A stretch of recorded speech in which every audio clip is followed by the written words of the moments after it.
I'll be teaching you guys how you guys can create an account in Runway, which is basically a AI company. First, you want to search for Runway login. Once you search for Runway login, click on the link over here where it says Runway ML. Once you click on it, it'll take you to the login page of Runway. Now from over here, you want to click on sign up for free. Once you click on sign up for free, enter your email first. Enter your email. What you need to do is click on where it says next at the bottom of your screen.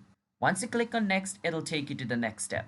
Over here, it's going to ask you to create a username for your account. So create a username for your account. Once you have a username, enter a password for your account. Once you enter your password again to confirm it and click on next. And over here, it's going to ask you for your first name. Enter your first name and enter your last name. If you have an organization, you can enter that. If you don't, you can leave it empty. Click on create account.